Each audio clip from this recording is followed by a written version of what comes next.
Seorang laki-laki pakai emas dalam solatnya, apakah solatnya sah? Emas itu bukan babi, kecuali dia membawa rantai babi, baru haram. Emas tidak. Emas kalau dipegang, wudhu kita tak batal, solat kita pun tak batal. Tapi Nabi mengharamkan pakai emas. Ini mesti dipahami. Emas kalau kita masukkan ke kantong, dibawa solat, Allahu Akbar, solat sah. Tapi memakai cincin emas haram. Bapak-bapak yang pakai cincin emas, buka sekarang juga. Tak ada gunanya pengajian, tak ada guna pengajian. Nantilah mubazir pengajian. Bapak-bapak yang sekarang pakai cincin emas, buka sekarang juga. Tak perlu tunjukkan, pelan-pelan aja dari bawah. Buka terus. Balik dari sini, jual. Kalau batunya sayang, simpan. Mana tahu batunya zamrud, kecubung, permata, intan, simpan. Ambil batunya, ikatkan dengan perak. Cincin saya emas putih Pak Ustaz. Emas putih itu emas. Emas putih itu emasnya 80, nikelnya 5. Emas putih itu emasnya 80%, nikelnya 5%, peraknya 18%, peraknya 15%. Maka warnanya putih, tapi dia emas juga. Jadi kalau mau buat cincin, perak saja. Ini cincin perak. Batunya zamrud asli, mereknya Casio, kasih orang. Tak pernah saya beli. Kalau sempatlah saya beli sekian puluh juta, lalu kemudian anak yatim tak sekolah, neraka jahanam tempat saya. Bisa pula anak yatim tak sekolah, cincin kita 30 juta. Pak, minta makan Pak, belum makan pagi, kata anak yatim di lampu merah. Kita mau? Nauzubillah. Oleh sebab itu maka yang punya cincin emas, wahai Imam Syafi'i, kenapa laki-laki Islam tak boleh pakai cincin emas? Apa kata Imam Syafi'i? Robek hati orang miskin menengok cincin emas. Aku makan pun payah, kau sampai hatilah pula pakai cincin emas. Matilah kau cepat, kata dia. Hancur hati dia. Itu alasan ulama dulu. Tapi rupanya sekarang setelah ditemukan emas itu ada molekul-molekul kecil masuk ke dalam pori-pori, masuk ke dalam darah, masuk ke dalam jantung, menyebabkan penyakit Alzheimer, penyakit tua sebelum masanya, penyakit lemah tak bertenaga. Banyak orang barat yang sudah kena pokoknya emas. Lalu kami yang perempuan Pak Ustaz, yang perempuan dia masuk ke dalam, keluar lagi melalui darah menstruasi haid. Makanya kalau ada bapak yang haid, pakailah.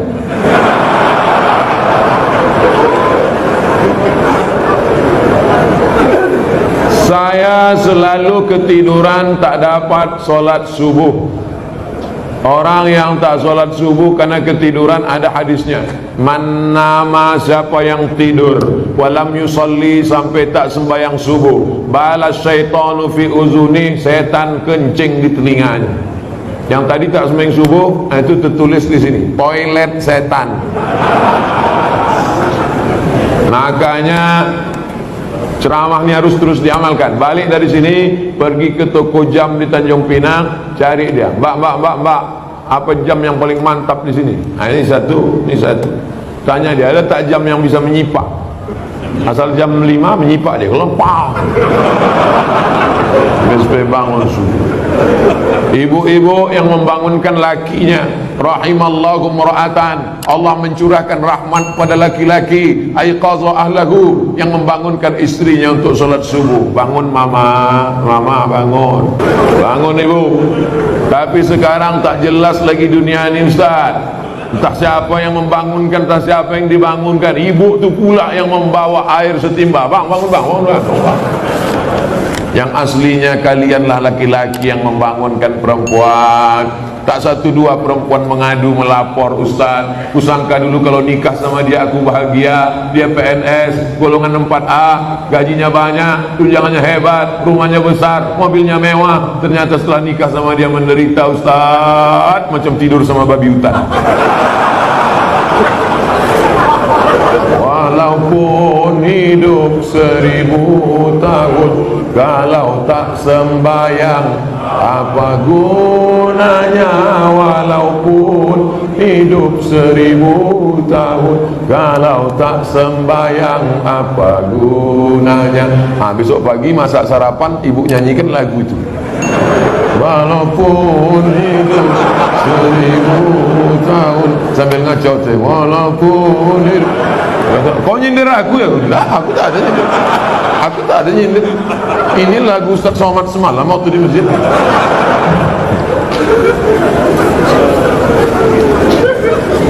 Ustaz, apa sah laki-laki solat di rumah tapi tak di masjid? Laki-laki solat di rumah, laki-laki solehah. Laki-laki solat di masjid. Ini masjid kota Tanjung Pinang dibangun tapi tidak sesuai lagi dengan kota, tidak sempat lagi bisa dilebarkan, parkir sudah sulit, masyarakat sudah tertampung lagi, makanya mesti dibangun nanti di lokasi yang baru, masjid yang lebih besar lagi. Amin. Yang ini tetap ramai, yang sana tetap ramai. Tengoklah, tak muat lagi orang solat. Orang Tanjung Pinang ini kaya-kaya, tiang masjidnya emas. Ilaha illallah. Luar biasa. Orang susah menjadi emas. Laki-laki di Tanjung Pinang tak ada yang pakai emas, karena mereka mau menunjukkan kayanya bukan dengan cincinnya, tiang masjidnya emas. Hebatnya lagi di Tanjung Pinang, walaupun tiang masjidnya emas tapi jendelanya tak pakai kosen. Menunjukkan apa? Aman. Tanjung Pinang aman, tak ada pencuri. Kadang-kadang kita masuk ke salah satu masjid, kotak infak dicor, kotak infak pakai rantai besi, pakai gembok. Sini aman. Coba tengok masjid, lampunya pula macam lampu Masjid Nabawi. Luar biasa, hebat. Entah emas tak kuningan.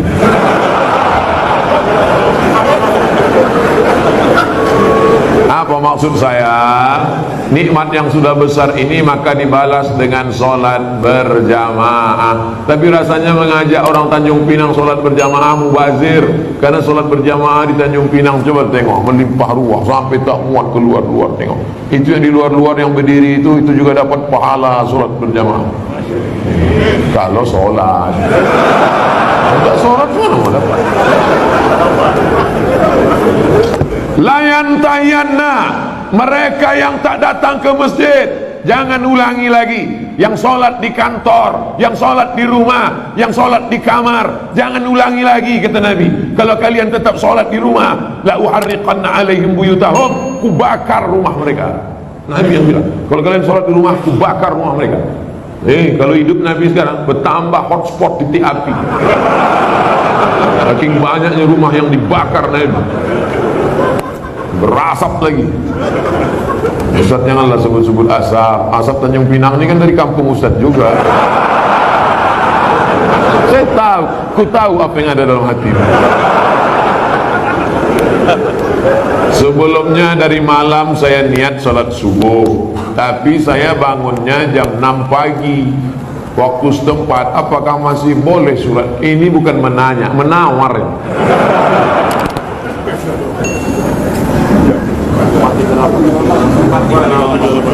Subuh 4.38, imsak subuh, zuhur, asar, maghrib, isya. Maghribnya jam, kalau maghribnya jam 6:04, kalau maghribnya jam 6:04 kurangi 15 menit. Begitu cara mengukur isyraq. Boleh solat sunat isyraq itu 15 menit lewat syuruk. Syuruk matahari terbit. Syuruk matahari terbit. Jadi kalau begitu syuruk matahari terbit di Tanjung Pinang jam 5.50 tambah 15 menit baru boleh sholat sunat isyraq jam 6:05. Itu jam kita ini imsak ada tapi isyraq tak ada. Cara mudah untuk isyraq, tengok maghribnya jam berapa maghribnya, begitu boleh isyraq. Kalau maghribnya jam 6:04 maka boleh sholat sunat isyraq jam 6 subuh lewat 5. 15 menit sebelum itu subuh sudah habis. Maka di Tanjung Pinang untuk saat ini subuh sudah habis jam 5.50. Kawan nih bangun jam 6. Ini kencing toilet setan juga. Oleh sebab itu jangan sampai tak sholat subuh.